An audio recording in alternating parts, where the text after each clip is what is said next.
الحمدللہ اللہ کا بڑا احسان و کرم ہے کہ آج کی وہ مبارک رات ہے کہ جس رات حضرت سیدنا غوثیت مآب رضی اللہ تعالیٰ عنہ اور خواجہ نظام الدین اولیاء رضی اللہ تعالیٰ عنہ کا اور پیر سید بالا پیر بابا اور پیر سید نظر حسین بابا رحمۃ اللہ تعالیٰ علیہ کا وصال پاک کا دن ہے۔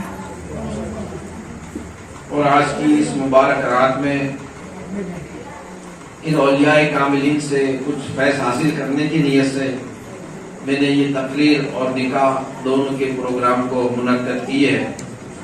اللہ تعالیٰ ان اولیاء کاملین کا فیض ہم سب پر اور قیامت تک آنے والی ہمارے اولادوں پر جاری و ساری رکھے، اور انہیں اولیاء کرام کی، اہل بیت کی، بزرگان دین کی، خلفائے راشدین کی، صحاباؤں کی محبت میں اللہ زندہ رکھے، انہیں کی محبت میں اللہ ہمیں موت دے اور قیامت کے دن انہیں کے ساتھ ہمارا حشر فرمائے۔ دیکھیے، اللہ تبارک و تعالی جب اپنے کسی بندے سے اللہ محبت کرتا ہے تو اللہ تعالیٰ جبرائیل علیہ السلام کو بلاتا ہے، کہتا ہے، اللہ فرماتا ہے کہ جبرائیل اس بندے سے، فلاں بندے سے جب بندہ عبادت کرتا ہے، ریاضت کرتا ہے، تقویٰ کرتا ہے، پرہیزگاری کرتا ہے تو اللہ اس سے کرم فرماتا ہے، اپنے کرم سے اسے محبت کرنے لگتا ہے۔ جبرائیل علیہ السلام کو بلاتا ہے، جبرائیل اس بندے کو میں چاہتا ہوں تم بھی اسے محبت کرو۔ جبرائیل علیہ السلام محبت کرنے لگتے ہیں۔ کچھ عرصے کے بعد جب بندہ اپنے تقوی پرہیزگاری پہ قائم رہتا ہے، استقامت رکھتا ہے، تو اللہ پھر جبرائیل علیہ السلام کو بلاتا ہے اور کہتا ہے کہ جبرائیل میں محبت کرتا ہوں، تم محبت کرتے ہو، اور تمام فرشتوں کو کہہ دو کہ وہ فرشتے بھی اس بندے سے محبت کریں۔ اور فرشتے بھی محبت کرنے لگتے ہیں، اللہ کرتا ہے، جبرائیل علیہ السلام، تمام فرشتے۔ پھر کچھ عرصہ گزرتا ہے اور بندہ اپنے استقامت پر قائم رہتا ہے، اپنی تقویٰ پرہیزگاری پر۔ اللہ پھر جبرائیل علیہ السلام کو بلاتا ہے اور کہتا ہے، جبرائیل دنیا میں جاؤ اور جانے کے بعد کچھ پسندیدہ بندوں کو چن لو، اور ان بندوں کو چننے کے بعد ان کے دلوں کے اندر میرے اس محبوب، میرے اس ولی کی محبت کو ڈال دو۔ جبرائیل علیہ السلام آتے اور دنیا کے اندر کچھ دلوں کو چن لیتے ہیں۔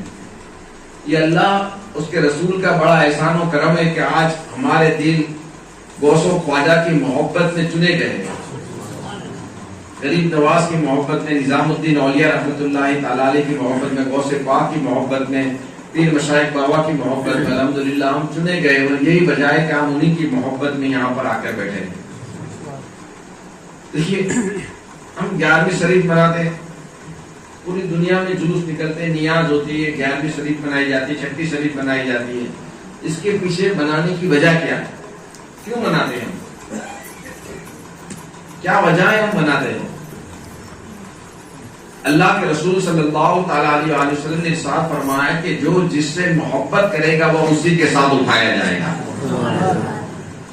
ہماری اولیاء کرام سے، غوث و خواجہ سے اور اولیاء کاملین سے جو محبت، اس کی وجہ صرف اور صرف یہی ہے کہ ہم قیامت کے دن انہی کے ساتھ، انہی کے غلاموں کے ساتھ ہم اٹھیں اور اللہ انہی کے ساتھ ہمارا حشر فرمائے۔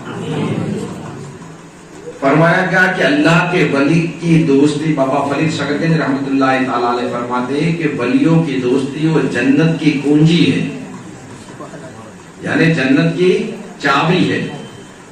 فرمایا گیا کہ اللہ کے ولی سے دشمنی کرنا، اللہ کے ولی سے دشمنی کرنا اللہ کے خلاف اعلان جنگ کرنے کے برابر ہے۔ اللہ کے خلاف اعلان جنگ کیسا ہوگا؟ یہ وہ اعلان جنگ نہیں ہوتا جو انڈیا کے اندر، جو ہم دنیا کے اندر ہوتا ہے، بلکہ جب بندہ ماشاء اللہ ولی سے دشمنی کرتا ہے، اس کی گستاخی کرتا ہے، تو جب اس کو موت آتی ہے تو موت کے وقت اس کا ایمان چھین لیا جاتا ہے۔ تو اللہ سے دعا کریں کہ اللہ اولیاء کرام کی محبت میں ہمیں زندہ رکھے، انہی کی محبت میں موت دے اور انہی کے ساتھ ہمارا حشر فرمائے۔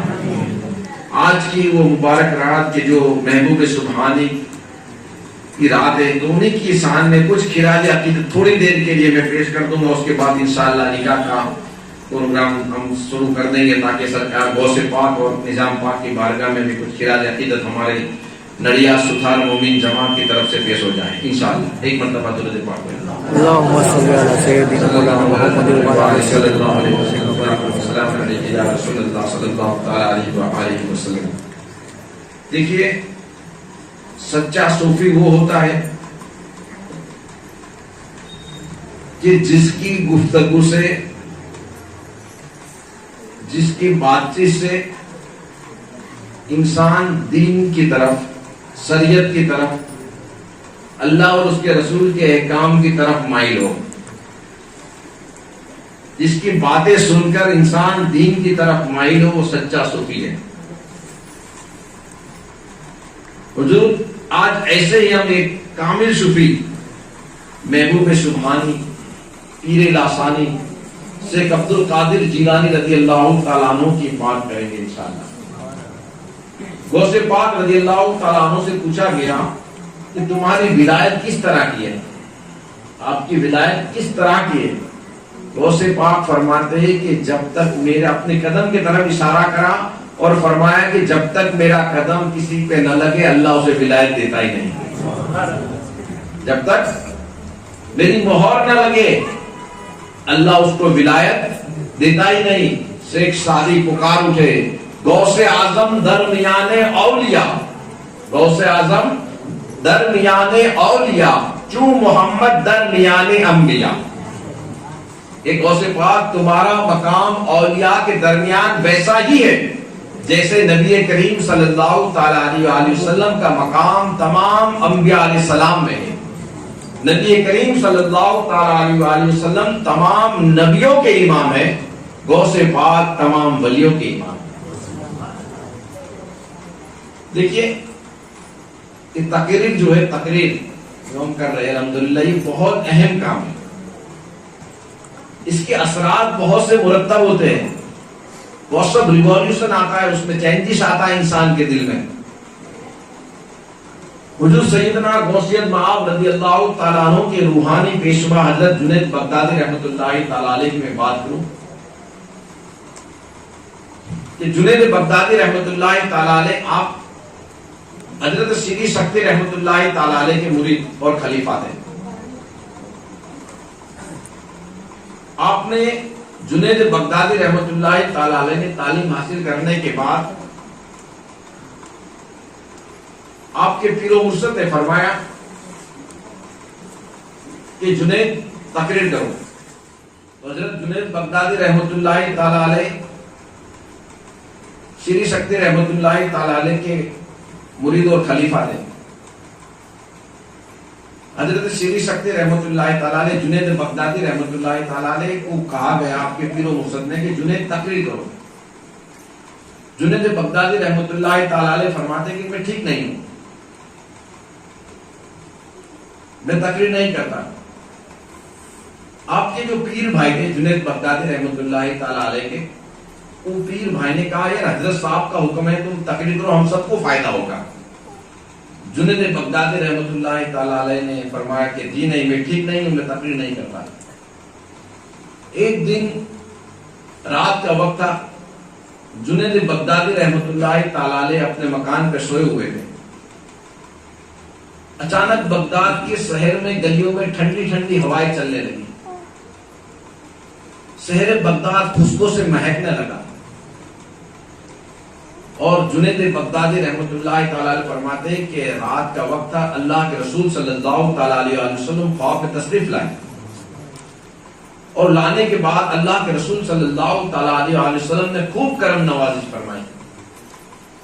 جب سرکار دو عالم صلی اللہ تعالیٰ علیہ وسلم واپس جانے لگے تو ایک ہلکا سا جملہ، چھوٹی سی بات جنید بغدادی رحمۃ اللہ تعالیٰ علیہ سے فرمایا کہ جنید تقریر کیا کر یار، جنید تقریر کیا کر. جنید بغدادی فرماتے حضور اب میں ضرور تقریر کروں گا. اب صبح کی اذان ہوئی، جنید بغدادی رحمۃ اللہ تعالیٰ علیہ کی آنکھ کھل گئی. اب جنید بغدادی رحمۃ اللہ تعالیٰ علیہ نماز پڑھنے کے لیے اپنے پیر صاحب کی خانقاہ پر چلے. دل میں سوچنے لگے کہ پیر صاحب نے تو کبھی مجھے کہا نہیں کہ مجھے آقا کی دیدار ہوئے، مجھے دیدار ہو گئے، میرا مرتبہ بہت بڑھ گیا. پیر صاحب نماز پڑھا رہے تھے. شری شکتی رحمۃ اللہ تعالیٰ علیہ نے صبح کی نماز کی جماعت کرائی.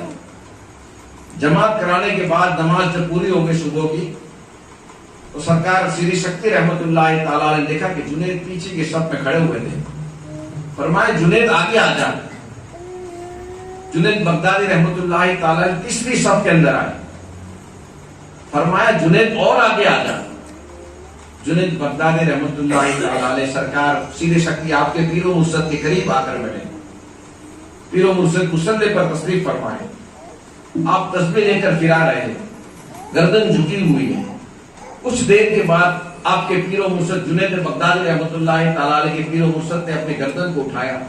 کہا جنید اب تو تقریر کرو گے نہیں. کہا اب کیا ہوا, اب کیا ہوا, یہ اب بھی وہ بتا نہیں دے جنید. پھر آپ تسبیح پھرانے لگے. پھر فرمایا کہ جنید اب تو تقریر کرو گے نہیں. بولے اب کیا ہوا, یہ اب کیوں کہتے ہو تقریر کرنے کا.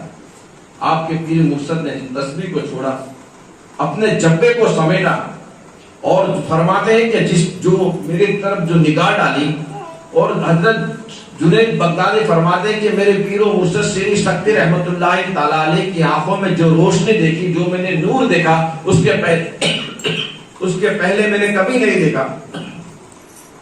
فرمایا کہ جنید کل رات کو مجھے اللہ کا دیدار ہوا. میرے رب نے میرے مالک نے پوچھا کہ سری کچھ بات بتا. میں نے کہا پروردگار میرے مالک, ایک ہی تو مرید کو میں نے اختیار کیا ہے جنید, وہ بھی تقریر نہیں کرتا. کبھی تیرے حبیب کا پھیرا بغداد کی جانب ہو تو ذرا جنید کو اشارہ کرا دینا تو تقریر کرنے کے لیے تیار ہو جائے. جب یہ سنا تو جنید بغدادی رحمت اللہ تعالیٰ علیہ نے زور سے چیخ پاڑی. آپ کے کپڑے پھٹ گئے, جارو قطار رونے لگے, پوری مسجد رونے لگی. آپ نے کہا کہ مجھے جو دیدار ہوا خواب میں, وہ میری کوئی اس میں بڑی بات نہیں ہے, میرے پیر کا فیضان تھا کہ مجھے اللہ کے رسول کے دیدار سے نوازا گیا. یہ میرے پیر کا فیضان تھا کہ آقا کے دیدار مبارک سے مجھے مشرف کیا گیا. تو تقریر اتنا امپورٹنٹ کام ہے کہ نبی کریم صلی اللہ تعالیٰ علیہ وسلم نے نصیحت فرمائی, جنید تقریر کر.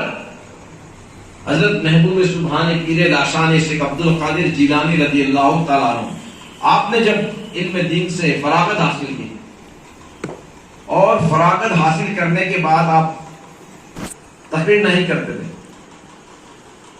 ایک رات اللہ کے رسول صلی اللہ تعالیٰ علیہ وسلم خواب میں تشریف لائے. لانے کے بعد کہا کہ عبد القادر تقریر کرو. کیوں تقریر نہیں کرتے؟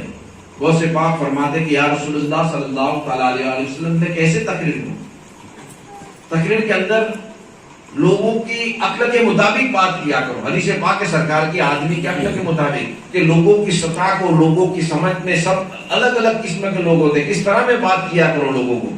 وہ اللہ کے رسول صلی اللہ تعالیٰ علیہ وسلم نے فرمایا کہ عبد القادر اپنے منہ کو کھولو. غوث پاک نے اپنا منہ کھولا. اللہ کے رسول صلی اللہ تعالیٰ علیہ وسلم نے اپنا لعاب مبارک حضور غوث پاک رضی اللہ تعالیٰ عنہ کے منہ میں 7 مرتبہ دیا.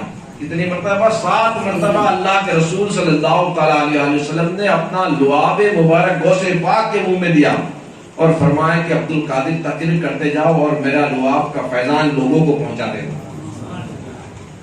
دوسرے دن دوسری رات جب غوث پاک سوئے تو مولائے کائنات حضرت علی کرم اللہ وجہ رضی اللہ تعالیٰ عنہ خواب میں تشریف لائے. فرمایا کہ بیٹے اے عبد القادر تو بیٹا میرا بھی ہے, تو منہ کھول. غوث پاک نے اپنا منہ کھولا. 6 مرتبہ مولائے کائنات نے اپنا لعاب مبارک غوث پاک کے منہ میں دیا. غوث پاک فرماتے کہ اللہ کے رسول صلی اللہ تعالیٰ علیہ وسلم نے تو 7 مرتبہ دیا تھا, آپ نے 6 مرتبہ کیوں دیا؟ فرمایا مولا علی میرے غوث پاک تو سب کچھ جانتے تھے, لیکن ہماری تعلیم کے لیے, ہماری تربیت کے لیے, ہمارے درس کے لیے آپ نے 6 مرتبہ. مولائے کائنات فرماتے ہیں کہ میں نبی کے برابر تو نہیں ہو سکتا. نہیں. مولائے کائنات کون تھے؟ صحابی تھے, اشرف المبشرہ ہے, صحابی رسول ہے, پنجتن پاک ہے. سرکار فرماتے میں جس کا مولا ہوں علی بھی اس کا مولا ہے. وہ صحابی تھے, وہ یہ کہتے تھے ہم نبی کے برابر نہیں, اور آج کا بد عقیدہ کہتا ہے معاذ اللہ نبی ہمارے جیسے تھے. وہ صحابی کہتے تھے نبی ہمارے تھے, ہم آپ کے جیسے نہیں ہیں. اور آج انسان کہنے کے لیے چلا ہے کہ نبی ہمارے جیسے معاذ اللہ استغفر اللہ، اللہ صحیح سمجھ کی توفیق نصیب فرمائے۔ پھر غوث پاک رضی اللہ تعالیٰ عنہ نے تقریر کرنا شروع کیا، چھوٹی سی مسجد تقریر کرتے، مسجد پوری بھر گئی، مسجد چھوٹی پڑنے لگی۔ اس کے بعد آپ نے جامع مسجد کا تقریر کیا، جامع مسجد بھرا گئی۔ پھر عیدگاہ میں تقریر کرنا شروع کیا، عیدگاہ چھوٹی پڑنے لگی۔ پھر صحرا میں، رن میں آپ تقریر فرماتے۔ ملا علی قاری رحمت اللہ تعالی فرماتے ہیں کہ غوث پاک کی تقریر میں 70,000 لوگ تقریر سننے کے لیے آتے، 70,000 لوگ۔ اور آپ کی وہ کرامت تھی کہ جو پہلا انسان آپ کے پاس بیٹھا وہ جو آواز سنتا، اس ٹائم پر مائک تھے نہیں، پہلا انسان جو آواز سنتا ویسی ہی آواز آخری انسان کو آتی تھی۔ 70,000 انسان آپ کی تقریر کے اندر تشریف لاتے ہیں۔ غوث پاک رضی اللہ تعالیٰ عنہ کی یہ وہ شان والے لوگ ہیں، ہم کیا ان کی شان بیان کریں؟ ارے ان کی شان بیان کر کے لوگ شان والے بن گئے۔ غوث پاک رضی اللہ تعالیٰ عنہ ایک دن طلباء کو پڑھا رہے ہیں، بچوں کو درس دے رہے، سبق دے رہے، پڑھاتے پڑھاتے اچانک سرکار غوث پاک دستگیر رضی اللہ تعالیٰ عنہ نے اپنا ہاتھ مبارک کو اٹھایا اور زور سے اذن کیا۔ ہاتھ اونچا کرنا تھا کہ آپ کے پوری آستین پانی سے بھیگ گئی اور آستین سے پانی نیچے ٹپکنے لگا۔ طلباء نے کہا، جو اسٹوڈنٹ تھے، بولے یہ کیا بات، پانی آپ نے ہاتھ اونچا کیا اور پانی سے بھیگ گئی اور آستین سے پانی ٹپکنے لگا۔ غوث پاک رضی اللہ تعالیٰ عنہ فرماتے ہیں تم پڑھائی میں دھیان دو۔ کچھ دیر کے بعد ایک قافلہ آیا، قافلے والوں کے لوگ ان کے کپڑے بھیگے ہوئے تھے۔ قافلہ آیا، ان کے کپڑے بھیگے ہوئے تھے اور آ کر کہنے لگا کہ غوث پاک رضی اللہ تعالیٰ عنہ ہماری کشتی دریا کے اندر ڈوبی رہی تھی، قریب تھا کہ کشتی میں سمندر کے اندر ہماری کشتی ڈوب جائے۔ اچانک ہم نے پکارا، یا غوث اعظم، خدا کے فضل سے ہم پہ ہے سایہ غوث اعظم کا، ہمیں دونوں جہاں میں ہے سہارا غوث اعظم کا۔ خدا کے فضل سے ہم پہ ہے سایہ غوث اعظم کا، ہمیں دونوں جہاں میں سہارا ہے غوث اعظم کا۔ ہمیں آپ کا یاد کرنا تھا، الحمدللہ ہماری کشتی کنارے پر لگی اور ہم ڈوبنے سے بچ گئے۔ ابھی کرامت کی بات جب کرتے ہیں تو آج کا ہمارا بھولا بھالا سنی مسلمان کو لوگ آتے ہیں، ایسے کیسے ہو سکتا ہے؟ غوث پاک نے دارالعلوم کے اندر ہاتھ اٹھایا اور دریا کے اندر کشتی کنارے پہ لگ گئی۔ دلیل لاؤ، دلیل مانتے ہیں، یہ کیسے ہو سکتا ہے؟ یہ بات سمجھ میں نہیں آتی۔ ایسا لوگ بد عقیدہ گمراہ لوگ ہوتا ہے، وہ ہمارے سنی بھولے بھالے انسان کو وہ ایسی دلیلیں پیش کرتا ہے۔ میں آپ کو دلیل دیتا ہوں انشاءاللہ، کبھی ایسا موقع مل جائے تو یہ دے دینا دلیل، انشاءاللہ آپ کا بھی ذہن کلیئر ہو جائے گا۔ اگر کسی کے دماغ میں ہوگا اس کلیئر ہو جائے گا۔ اس کو بول کہ قرآن پڑھتا ہے تو قرآن پڑھتا ہے یا نہیں؟ قرآن کا انکار کیا ہوگا مولانا صاحب؟ کافر۔ قرآن کا انکار کر دے گا تو کافر ہو جائے گا، برابر۔ کلام پاک کے پہلے الف لام میم سے لے کر لا قل اعوذ برب الناس کی پوری سورت تک پورا کلام پاک پر ایمان رکھنا پڑے گا۔ اگر اس کا ایک بھی آیت کا انکار کر دیا تو کافر ہے، برابر، بالکل صحیح بات ہے۔ سورہ نمل پڑھتا ہے بولنا، کیا بولنا؟ سورہ نمل۔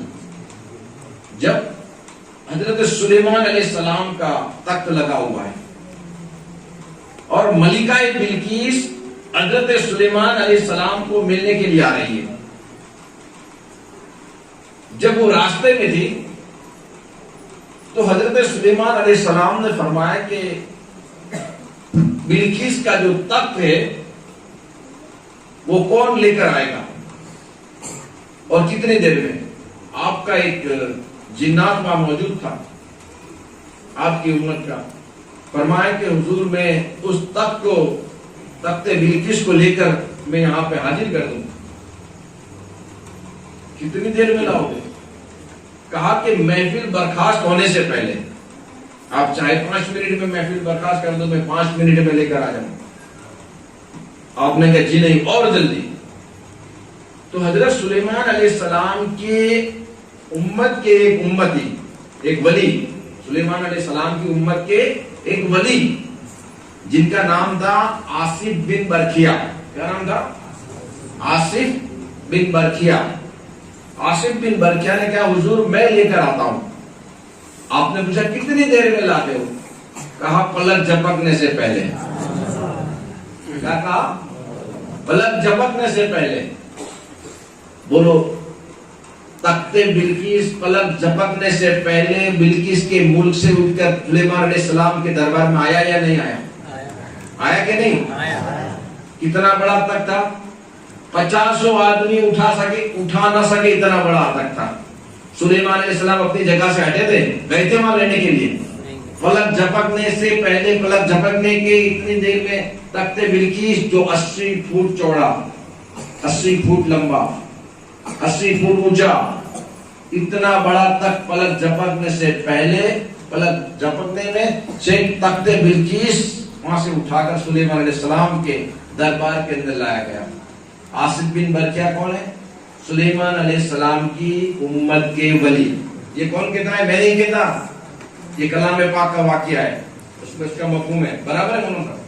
تخت بلقیس پلک جھپکنے میں سلیمان علیہ السلام کا امت کا ایک ولی وہ لے کر آ گیا.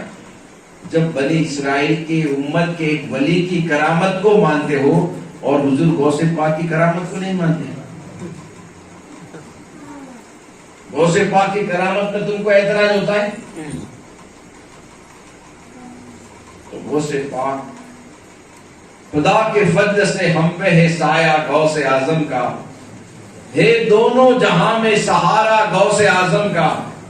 اور خدا دے گا منادی، خدا دے گا منادی یہ حسر میں، اللہ قیامت میں آواز لگائے گا، خدا دے گا منادی یہ حسر میں، کہاں ہے قادری لے کر لے نظارہ غوث اعظم کا. خدا دے گا منادی یہ حسر میں، اللہ قیامت میں آواز لگائے کہاں ہے قادری. قادری سے مراد ہر وہ شخص جو غوث پاک رضی اللہ تعالیٰ عنہ سے سچی محبت و عقیدت رکھتا ہے. غوث پاک سے جو ہر کوئی شخص سچی محبت رکھتا ہے، کہاں ہے قادری لے کر لے نظارہ غوث اعظم کا. تو غوث پاک رضی اللہ تعالیٰ عنہ، دیکھیے آپ کو میرا غوث پاک کی والدہ کا ایک فاطمہ ام الخیر آپ کا نام تھا، بہت پیارا واقعہ، درود پاک پڑھ لیجیے.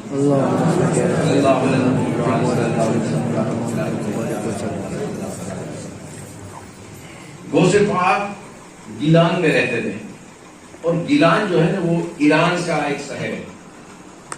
وہاں سے آپ کی جب چھوٹی سی عمر تھی، آپ کے والد ماجد کا انتقال ہو گیا. آپ کی والدہ بیوہ تھی، ایک لوتا بیٹا تھا حضور غوث پاک دستگیر رضی اللہ تعالیٰ عنہ. آپ کی والدہ نے وہ غوث پاک رضی اللہ تعالیٰ عنہ کو تعلیم حاصل کرنے کے لیے بغداد بھیجا، علم دین حاصل کرنے کے لیے. گیلان سے بغداد کا سفر 400 میل، تقریباً 625 کلومیٹر، تقریباً 650 آس پاس، اتنا کلومیٹر دور.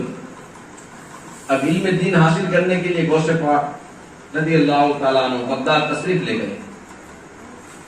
آپ علم دین حاصل کرتے گئے. ایک دن شہر گیلان کا ایک شخص بغداد میں پہنچا اور اس کی ملاقات عبد القادر جیلانی رضی اللہ تعالیٰ عنہ سے ہوئی. غوث پاک سے ملاقات ہوئی. کہا کہ عبد القادر آپ کی والدہ کا تو کچھ پتہ ہی نہیں، آپ بہت چست پردہ کرتی تھی، وہ کیا کرتی ہے، کیا کھاتی ہے، کیا پیتی ہے، ہمیں کچھ پتہ نہیں، بس وہ تو گھر میں ہی رہتی ہے، اس کے بارے میں ہمیں کچھ پتہ ہی نہیں. اچانک غوث پاک رضی اللہ تعالیٰ عنہ کا اپنی والدہ کا بہت یاد آنے لگی، بے چین ہو گیا، دل بے قرار ہو گیا ماں کی یاد میں. آپ نے سوچا کہ چلو چل کر ماں کو مل کر آؤ. غوث پاک اپنی والدہ کو ملنے کے لیے بغداد سے چلے اور جیلان جانے لگے. 400 میل کا سفر طے کیا. طے کرنے کے بعد جب وہ گیلان آئے اور آنے کے بعد اپنی والدہ ماجدہ کے گھر پہ پہنچے، آپ کے حجرے میں پہنچنے کے بعد آپ نے دروازے کو دستک دی. کئی سالوں کے بعد آئے تھے، اپنی والدہ کی ملاقات کے لیے آئے تھے غوث پاک. اندر سے آواز آئی، کون ہے باہر؟ کہا ماں میں تیرا بیٹا عبد القادر جیلانی. آپ کی والدہ نے فرمایا کہ کیوں آئے ہو؟ بولے ماں آپ سے ملاقات کرنے کے لیے آیا ہوں. ماں نے کہا بیٹا تیری تعلیم مکمل ہو گئی یا نہیں؟ غوث پاک فرماتے نہیں ماں ابھی تعلیم مکمل نہیں ہوئی، ابھی کچھ سال باقی ہے، میرے 1-2 سال باقی ہے تعلیم مکمل کرنے میں. آپ کی ماں فاطمہ ام الخیر نے اندر سے جواب دیا، عبد القادر الٹے قدم واپس لوٹ جاؤ، ہماری تمہاری ملاقات اب قیامت میں ہوگی، جاؤ پہلے جاؤ اور تعلیم کو مکمل کرو. غوث پاک الٹے قدم واپس بغداد تشریف لائے اور پھر علم دین حاصل کرنے لگے. کچھ دنوں کے بعد جیلان سے ایک شخص بغداد آیا، اس نے کہا یہ عبد القادر جیلانی آپ کی والدہ ماجدہ کا انتقال ہو گیا. لوگوں نے غسل دیا عورتوں نے، اور اس کے بعد ہم نے ان کو کفن دفن کر دیا، ان کو سپرد خاک کیا گیا. سوچو غوث پاک رضی اللہ تعالیٰ عنہ کی والدہ بیوہ ہے، آپ کے والد محترم بچپن میں پردہ فرما گئے، اس کے باوجود اپنے ایک لوتے بیٹے کو پڑھانے کے لیے گیلان سے شیخ بغداد بھیجتی ہیں. اور ہم ہمارے بیٹے کو، ہمارے بچے کو مسجد میں نہیں بھیجتے، نماز کے لیے نہیں بھیجتے، تعلیم کے لیے نہیں بھیجتے، دین کی تعلیم حاصل کرنے کے لیے بھیجتے. غوث پاک رضی اللہ تعالیٰ عنہ کتنی محنت کی، کتنی مشقت کی. آپ فرماتے ہیں کہ مجھ پر اتنی مصیبتیں مسلط کی گئی، اتنی مصیبتیں پڑی ہیں، اگر وہ مصیبت کسی پہاڑ پہ پڑتی تو پہاڑ ریزہ ریزہ ہو جاتا. غوث پاک رضی اللہ تعالیٰ عنہ فرماتے ہیں کہ جس طرح آسمان زمین پہ چھایا ہوا ہے، اسی طرح میرا ہاتھ میرے مریدوں پہ چھایا ہوا ہے. سرکار نے فرمایا کہ میرا مرید اگر پورب میں ہوگا اور میں پشچم میں ہوں گا تو اس کی پردہ پوشی میں کروں گا.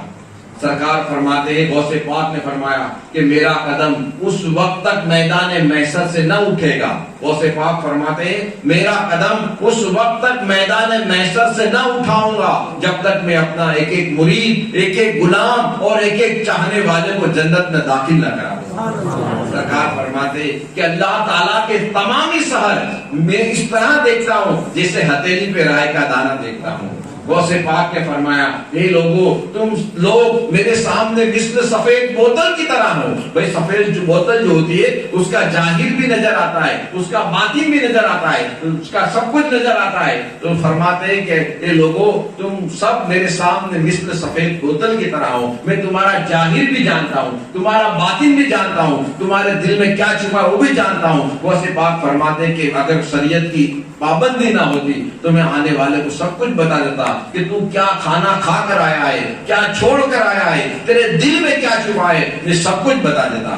غوث پاک فرماتے ہیں کہ اینی فی لوح محفوظ، کہ میں زمین پر رہ کر یا زمین پر بیٹھ کر میں لوح محفوظ کی تحریروں کو پڑھتا ہوں. سرکار فرماتے ہیں وَلَوْ أَلْقَيْتُ سِرِّي فَوْقَ مَيْتٍ لَقَامَ بِقُدْرَةِ الْمَوْلَى تَعَالِي، کہ میں اگر اپنے ولایت کے بھید کو، ولایت کے راز کو کسی مردے پہ ڈال دوں تو مردہ اللہ کی قدرت سے زندہ ہو جائے گا. یہ میرے غوث پاک کی شان ہے. ہم کیا شان بیان کریں گے، ان کی شان بیان کر کے لوگ شان والے ہو گئے. تو وہ محبوب سبحانی پیر لاسانی غوث پاک رضی اللہ تعالیٰ عنہ کی محبت میں اللہ ہم کو زندہ رکھے، انہی کی محبت میں موت دے، انہی کے ساتھ ہمارا حشر فرمائے. آمین. ایک مرتبہ درود پاک بولیں. صلی اللہ علیہ وسلم. آج حضرت خواجہ نظام الدین اولیاء محبوب الہی رحمت اللہ تعالیٰ علیہ کا وصال پاک کا دن ہے. سرکار نظام الدین اولیاء رحمت اللہ تعالیٰ علیہ، ہم بڑے خوش نصیب ہے کہ ہمارے دلوں میں ان کی محبت ہے، اللہ تعالیٰ نے ڈالی ہوئی. ہم ان کے غلاموں میں اللہ ہمارا شمار فرمائے. اور ہم سب جانتے ہیں کہ آپ کا مزار پاک دہلی شریف کے اندر نظام الدین اولیاء پوری ہندوستان، پوری دنیا کے اندر الحمدللہ سرکار کا مشہور ہے معاملہ. تو آپ خواجہ نظام الدین اولیاء رحمت اللہ تعالیٰ علیہ، آپ بابا فرید سگرگنج رحمت اللہ تعالیٰ علیہ کے مرید اور خلیفہ ہیں. اس کے مرید ہیں آپ. بابا فرید سگرگنج رحمۃ اللہ علیہ، جو پاک پٹن میں آپ کا مزار ہے، اور آپ سادات ہے سید ہے آپ حضرت نظام الدین اولیاء رحمۃ اللہ تعالیٰ علیہ۔ اور نظام پاک کا ایک دو واقعہ میں آپ کو چھوٹا سا بیان کر دیتا ہوں کہ نظام الدین اولیاء رحمۃ اللہ تعالیٰ علیہ پیر و مرشد کی بارگاہ میں بیٹھے ہوئے تھے، اور بابا فرید سگرگنج رحمۃ اللہ تعالیٰ علیہ کا دریائے کرم جوش میں تھا۔ فرید بابا نے فرمایا، نظام تو محبوب بننا چاہے گا یا محب بنے گا؟ کیا بننا چاہتا ہے؟ حضرت نظام الدین اولیاء رحمۃ اللہ تعالیٰ فرمایا، حضور میں اپنی والدہ کو پوچھ کر آؤں۔ کہا جا تو پوچھ کر آ۔ جب نظام الدین اولیاء رحمۃ اللہ تعالیٰ اپنی والدہ کو پوچھنے کے لیے چلے، چلتے چلتے واپس آ رہے تھے اپنے والدہ کے پاس، راستے میں ایک مجذوب بیٹھا ہوا تھا۔ وہ مجذوب کو نظام الدین اولیاء رحمۃ اللہ تعالیٰ کی نظر پڑی۔ وہ مجذوب نے راستے میں کہا کہ محبوب بنے یا محبوب بنے گا یا محب بنے گا؟ آپ خود تعجب میں پڑ گئے کہ یہ سوال تو میرے پیر نے کہا، یہ مجذوب راستے میں کیسے بتا رہا ہے؟ جا اپنی ماں کو پوچھ کیا، اور اگر تیری ماں تجھے نہ بتائے تو پھر تو میرے پاس واپس آنا۔ خواجہ نظام الدین اولیاء رحمۃ اللہ تعالیٰ علیہ اپنے گھر پر گئے۔ گھر پر جانے کے بعد والدہ کو سلام کیا، دست بوسی کی، والدہ کی خدمت کی، اور خدمت پیر وغیرہ دبائے ماں کے، اور کہا کہ ماں مجھے تیرے پیر کا کرم جوش میں تھا، اور مجھے کہا کہ تجھے محبوب بننا ہے یا محب بننا ہے، یہ ولایت کے درجے ہے۔ تو اور پھر پوری واقعہ سنایا کہ راستے میں جب آ رہا تھا تو ایک مجذوب شخص بیٹھا ہوا تھا۔ اس مجذوب نے کہا، مجھے یہ الفاظ دہرائے، والدہ ماجدہ بڑی پرہیزگار تھی، ماں نے کہا بیٹا تو واپس جا، اس مجذوب کے پاس جا اور اس مجذوب کو پوچھ کے آپ بتاؤ میں کیا بنوں۔ جب خواجہ نظام الدین اولیاء رحمۃ اللہ تعالیٰ اپنی ماں سے پوچھ کر واپس آئے، اور آنے کے بعد جس جگہ پر وہ مجذوب بیٹھے تھے وہاں آ کر پوچھا کہ وہ یہاں بزرگ مجذوب جو بیٹھا ہوا تھا مستان، وہ کہاں ہے؟ بولے کون؟ بولے یہاں پہ جو بیٹھا ہے۔ کہا کہ اس کا تو انتقال ہو گیا۔ بولے انتقال ہو گیا؟ بولے ہاں۔ تو بولے وہ کہاں پہ مدفن کیا؟ ارے بولے اسے وہ جو کچرے کا ڈھیر ہے وہاں پہ اس کی لاش کو رکھا ہوا ہے، وہاں جاؤ۔ حضرت خواجہ نظام الدین اولیاء رحمۃ اللہ علیہ اس مسجد کے پاس آ گئے، آ کے 10 بستہ کھڑے ہو گئے، انہیں سلام پیش کی۔ بولے یہ کیا ہوا؟ آپ نے تو مجھے وعدہ کیا تھا کہ محبوب بنے گا یا محب، جا تیری ماں کو پوچھ کے رہا، اور اگر وہ جواب نہ دے تو پھر میرے پاس آنا، میں یہ جواب پوچھنے کے لیے آپ کے پاس آیا ہوں، میں کیا بنوں؟ وہ مسجد جس کا انتقال ہو چکا تھا وہ کھڑے ہوئے اور کہا کہ نظام الدین محبوب بننا، محب مت بننا، محب بنے گا تو ایسی حالت ہوگی، اور محبوب بنے گا تو تیری قبر پر تیری درگاہ پہ لوگوں کے میلے لگیں گے۔ اور پھر نظام الدین اولیاء رحمۃ اللہ محبوب الہی محبوب بنے فرید بابا کی دعاؤں سے، اور محبوب الہی کا آپ کو لقب ملا، اور الحمدللہ آج بھی ان کا فیضان جاری ہے۔ تو نظام الدین اولیاء رحمۃ اللہ تعالیٰ علیہ کی خانقاہ شریف پر لوگ بہت تعداد میں لوگ ملنے کے لیے، بیعت ہونے کے لیے، آپ سے فیض حاصل کرنے کے لیے آتے ہیں، اور آپ کے مریدوں کے اندر خلیفاؤں میں حضرت امیر خسرو رحمۃ اللہ تعالیٰ علیہ کے آپ کے خلیفہ اور مرید ہیں، اور آپ کتنا پیار کرتے تھے نظام الدین اولیاء رحمۃ اللہ تعالیٰ علیہ، امیر خسرو رحمۃ اللہ تعالیٰ علیہ سے۔ آپ نے فرمایا کہ اگر میری شریعت مجھے اجازت دیتی تو میں اپنے مرید اور خلیفہ امیر خسرو کو میرے قبر میں میرے ساتھ سلاتا، اور قیامت کے دن جب اللہ پوچھتا ہے نظام الدین میرے لیے کیا لایا ہے، تو میں خسرو کو پیش کر دوں گا کہ پروردگار تیرے لیے خسرو کو لے کر آیا۔ آپ کتنی محبت کرتے تھے امیر خسرو رحمۃ اللہ تعالیٰ علیہ سے۔ تو نظام الدین اولیاء رحمۃ اللہ تعالیٰ علیہ آپ کی خانقاہ شریف دہلی میں تھی، اور دکن سے 3 مستان قسم کے لوگ نظام الدین اولیاء رحمۃ اللہ تعالیٰ علیہ کو ملاقات کے لیے چلے۔ میں آپ کو توجہ چاہوں گا، سننا ہے قصہ بن کر۔ ہاں، تو 3 مستان قسم کے لوگ نظام الدین اولیاء رحمۃ اللہ تعالیٰ علیہ کی ملاقات کے لیے دکن سے چلے۔ چلتے چلتے راستے میں آئے، راستے کے اندر جب آ رہے تھے تو آتے آتے ان کو کھانے کا کچھ انتظام نہیں ہوا۔ انتظام جب نہیں ہوا تو جان بچانے کے لیے جنگل کے اندر اپنے شریعت کے حکم کے تحت انسان کی جب جان جاتی ہو، کچھ کھانے کا نہ ملتا ہو، کچھ بھی نہ ہو، اور جان جانے کی تیاری ہو کہ اب مر جاؤں گا، میری جان نکل جائے گی، اس وقت شریعت نے مرے ہوئے جانور کا گوشت کھانے کی اجازت دی ہے۔ تو وہ 3 جب مستان قسم کے لوگ دکن سے ملاقات کے لیے نظام پاک کے آ رہے تھے، اور راستے میں جب جنگل آیا اور ان کی جان بچانے کے لیے ان کو کچھ کھانے کا انتظام نہیں ہوا تو ایک مرا ہوا جانور پڑا ہوا تھا، اس کا گوشت نکالا، گوشت نکالنے کے بعد انہوں نے پکایا، پکانے کے بعد کھایا، کھانے کے بعد پھر آگے چلنا شروع کیا۔ جب وہ لوگ چلتے چلتے چلتے سرکار نظام الدین اولیاء رحمۃ اللہ تعالیٰ علیہ کی خانقاہ شریف پر آئے، اور آنے کے بعد کھانے کا وقت ہوا، جب کھانے کے لیے بیٹھے، کھانا پیش کیا گیا، آپ کا لنگر چلتا تھا، کئی لوگ، بہت لوگ آتے تھے سرکار کی خانقاہ شریف پر، تو انہیں بھی کھانا پیش کیا گیا، اور جو 3 آئے تھے مستان قسم کے لوگ، انہوں نے کہا کہ ہمیں اور اچھا کھانا دیا جائے۔ اب وہ جو خادم تھا نظام پاک کے خانقاہ شریف کا، وہ گیا اور نظام الدین اولیاء رحمۃ اللہ تعالیٰ علیہ سے کہا کہ وہ لوگ اور اچھا کھانا مانگتے ہیں، میرے نظام پاک نے فرمایا کہ اور اچھا کھانا دیا جائے، ان کے بہت اور اچھا عمدہ کھانا لائے۔ اس کے بعد پھر انہوں نے کہا کہ ہمیں اور اچھا کھانا لاؤ ہمارے لیے۔ پھر وہ جو خادم تھا نظام پاک کے پاس گیا، کہا کہ یہ لوگ کہتے ہیں عمدہ کھانا دیا، اور اچھا کھانا مانگتے ہیں۔ میرے نظام پاک نے فرمایا کہ اور اچھا کھانا جو ہو سکے وہ بندوبست کر کے انتظام کر کے انہیں اور اچھا کھانا پیش کرو۔ دوسری مرتبہ اچھا کھانا پیش کیا۔ جب دوسری مرتبہ کیا تو پھر سے وہ 3 مستان قسم کے لوگ کہنے لگے اور عمدہ کھانا چاہیے ہمیں۔ تیسری مرتبہ وہ نظام پاک کے پاس ہو گیا اور کہنے لگا خادم کی حضرت 2 مرتبہ ہم نے عمدہ کھانا پیش کیا، تیسری مرتبہ کہتا ہے اور عمدہ کھانا چاہیے۔ نظام پاک نے اپنے خادم کو بلایا اور کہا کہ اس کے کان میں جا کر کہہ دے کہ جب تو دکن سے چلا تھا اور راستے کے اندر جب تجھے کوئی کھانا نہیں ملا تھا اور تو نے اپنی جان بچانے کے لیے ایک مرے ہوئے جانور کا گوشت کھایا تھا، اس کھا کے اتنی جان بچائی تھی، وہ کھانے سے یہ کھانا کئی گنا بہتر ہے۔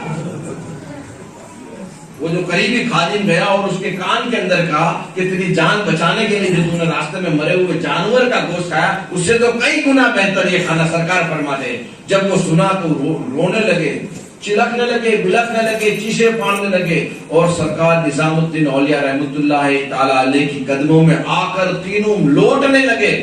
میرے نظام الدین اولیاء رحمۃ اللہ تعالیٰ علیہ ایک ایک مست قسم کے آسمی کو اٹھاتے، اپنے سینے سے لگاتے، ولایت کی منزلیں طے کراتے اور پھر اسے چھوڑتے۔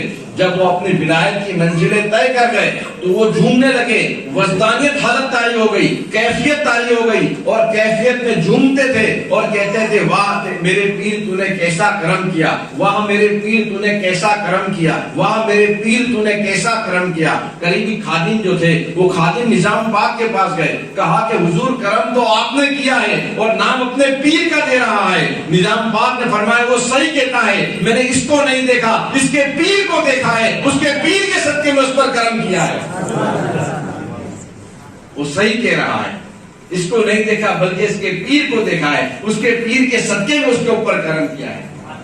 تو الحمدللہ یہ وہ خانقاہ شریف ہے، نظام الدین اولیاء رحمۃ اللہ علیہ ہو یا غوث پاک رحمۃ اللہ تعالیٰ علیہ ہو، آج بھی ان کی بارگاہ سے کرم کا فیض جاری ہے۔ بس ہمیں چاہیے کہ سچی عقیدت و محبت رکھے اور انشاءاللہ ان سے محبت کرے، اور وہ جب اللہ کا ولی بنتا ہی تب ہے کہ جب وہ اللہ اور اس کے رسول کی سنتوں پر عمل کرتا ہے۔ فَاتَّبِعُونِي يُحْبِبْكُمُ اللَّهُ، اے نبی قُلْ إِن كُنتُمْ تُحِبُّونَ اللَّهَ فَاتَّبِعُونِي يُحْبِبْكُمُ اللَّهُ، اے نبی آپ فرما دیجئے کہ تم اللہ کے نزدیکی چاہتے ہو تو میرا اتباع کرو، یعنی میرے پیچھے پیچھے ادب سے چلو۔ دیکھو کسی بھی ولی کی زندگی، حضور غوث پاک رضی اللہ عنہ کا ایک واقعہ آج ہی میں نے دیکھا، میرے نظر سے گزرا۔